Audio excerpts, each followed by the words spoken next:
Welcome to the Digital Edge, where we sit down with digital marketing experts to explore the latest trends, strategies, and innovations in the industry. This series offers a candid discussion and expert opinions that go beyond the facts, providing deeper insights into business growth and the tools needed to outperform. In today's episode, we'll be discussing the future of digital marketing and how businesses can stay ahead in 2025. And we'll be focusing on measurement, artificial intelligence, and data unification, the three key themes in our latest white paper, Predicting 2025 Investments for Marketing Profitability. Do check it out to learn more. You can find the link in the description. And without further ado, I am Lisa Morton, Incubeta's Global Marketing Director, and today I'm very excited to be joined by Jessica Jacobs, Incubeta's Chief Customer Officer. Welcome, Jessica. It is a pleasure to have you here. Thank you. Thank you, Lisa. Now, Jessica, you've been with Incubeta for 11 years now. Can you tell us a bit about yourself and about your journey, the things you love? Yeah, it's definitely been a long time already. I actually started with Incubeta as a developer. So funnily enough, my background is quite technical, but over the years, and I think it is as a result of how Incubeta engages with clients and the things we tend to do, I got more excited about sitting in front of clients and kind of helping them unpack the challenges they're facing and linking it back to some of the innovative solutions that we come up with today.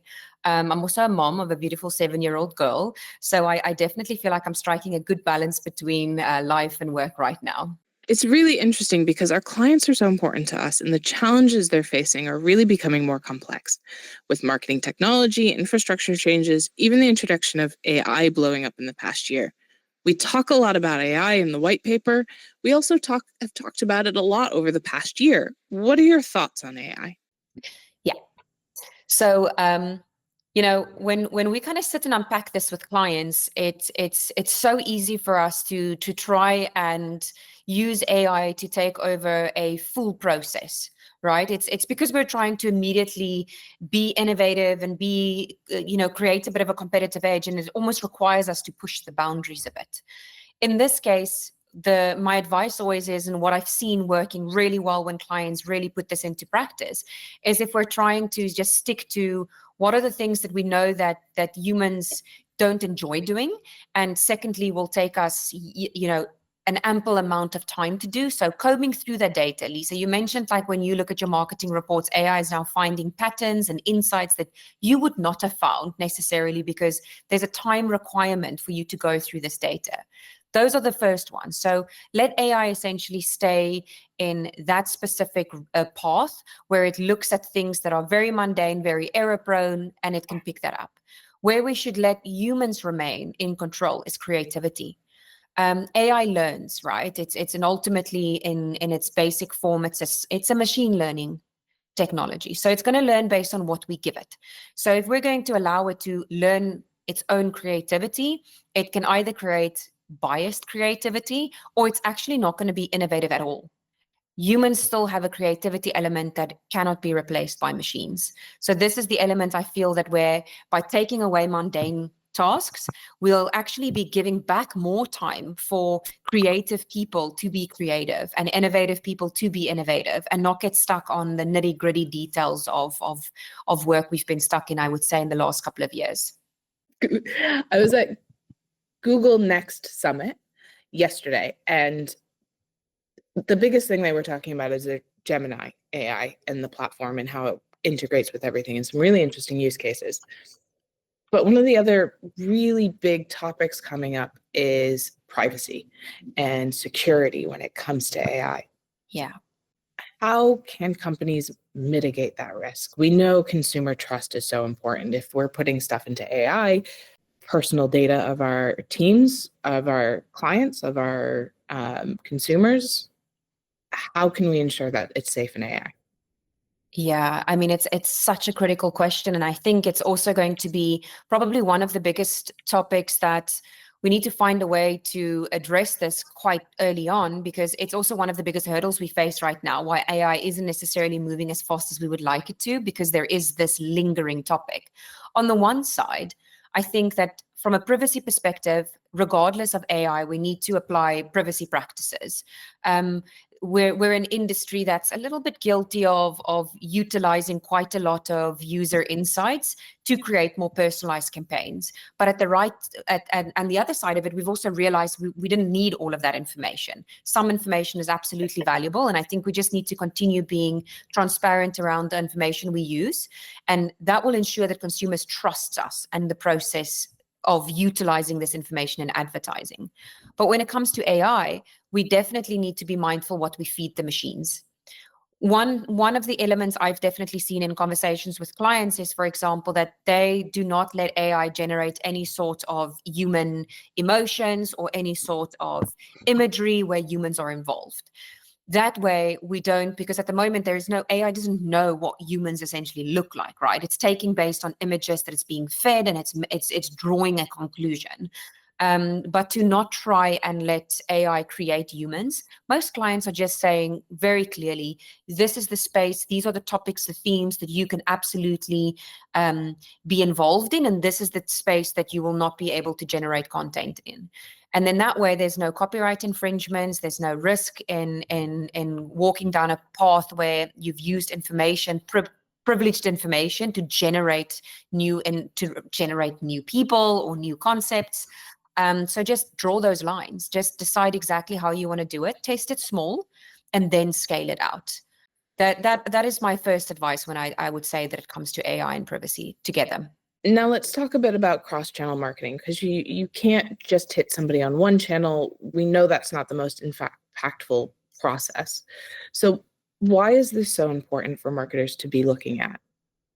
So I am actually going to just quickly jump back to what we just discussed so that I can kind of bridge us into this next one, because you mentioned something about how valuable it has been to get certain information in front of you and being able to see what you're interested in, right? And you specifically said that was on Instagram.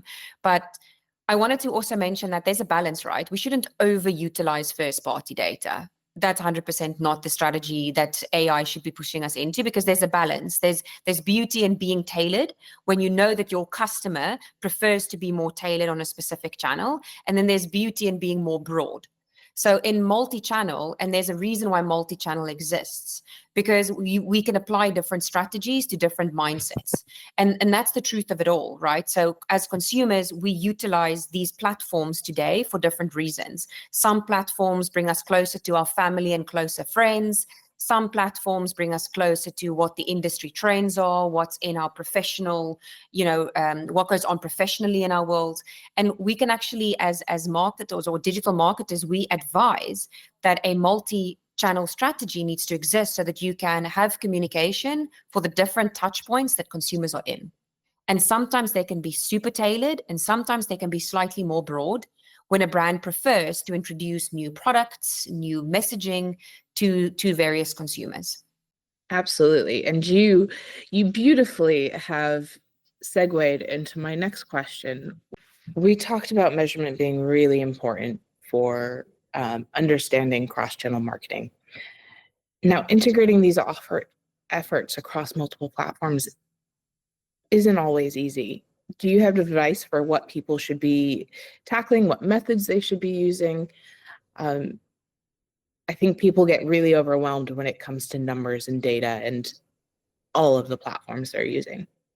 Yeah, absolutely. I mean, I think it's going to, I feel like at this point we're saying things that I feel like we've been saying for years, and now more than ever, it's just really important for us to start applying it. Immediately I go, well, if people are having challenges with kind of like getting the most out of things, my guess is we need to go a little bit back to basics. What makes us get the most out of measurement and understanding our consumers is consistency across the different channels. And that starts with simple things like how we set up the technologies, what is our naming conventions, how do we want information to be pulled through to a single source where we can start analyzing data a little bit better. That unification is critical. But in saying that, I'm now again addressing only the tech challenges, which is easy enough to do when you're wanting to set up your technologies and you make sure you've got a naming convention plan. Great. the biggest challenge that the clients face today is actually having multi-partner ecosystems. How can they have so many different providers and agencies and partners all conform to the same way? Because that essentially is the one that's pulling the bigger brands apart. And so the last year, I think we've seen ourselves a little bit more speaking about things like finding ways to get agencies and partners to work together a little bit more and have them unify the data, because at the end of the day, technologies have evolved. They're trying to be more inclusive and share information across different stacks, but ways of working still sits with humans, and that is the element we need to orchestrate around a bit. Have you seen any clients doing exciting stuff when it comes to bringing all these multiple agencies together, bringing all this work together and making it effective and seamless and change the way their business works? Absolutely. I feel like I'm going to answer this and say I'm pretty sure there's many organizations out there that are doing a good job and trying to pull this together, and other agency partners helping them. But of course, there's also some of the work that we've been doing in partnership with L'Oreal and different agencies involved in that. I feel like there we've definitely made a mark in trying to orchestrate a bit around it. And I know that there's many brands out there today that's trying to do the same thing. So there's a possibility to get it right. You just have to find a solution that really pinpoints what are the immediate steps that you can take to make this improvement. Work on the communication strategy around it, bring everybody around the same table, and don't be afraid to sit around the same tables as different partners and agencies, and really put the client at the heart of it. And that's, I think, where true client centricity lies, is if we just go back to the clients needing us to solve this, many of us will be able to solve this. I think that's such an interesting point and such a strong point, is that you've got all of these people surrounding you. Bring them together, get them talking. We aren't here to compete and fight against each other. We are really here to help our clients succeed, help them outperform, and drive communication in a way that doesn't just impact marketing, but also in fact impacts finance and operations and all these elements of the business to make them more efficient and effective. Absolutely. I mean, AI in itself requires us to give it as many touch points as possible to learn from. So making the ways of working more accessible to everyone helps. So you said it the right way. Like it's in our power to bring a lot of this stuff together. We're equally as responsible and proudly can say that we predict most of the future trends because we create them, but we also are sometimes the ones that create the challenges too. So in saying that, we're the ones that can solve them. It's really interesting speaking about challenges. So in your opinion, what is the most pressing challenges brands today should tackle, and how should they tackle it? From a simplistic point of view, it's unification. Everything so far we've seen, technology has caught up. We can do amazing, innovative things because technology is there for us to do it. Consumers are ready for it. They're using the devices that we advertise on more so than ever before.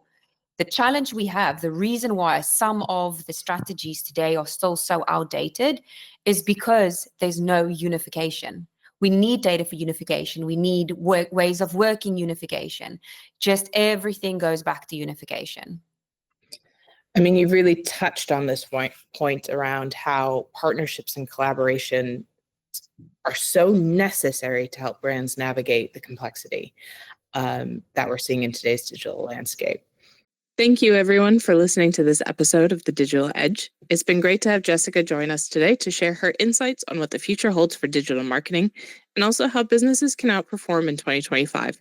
If you found today's discussion insightful, do check out our latest white paper, Predicting 2025, Investments for Marketing Profitability, where we explore today's topics in more detail.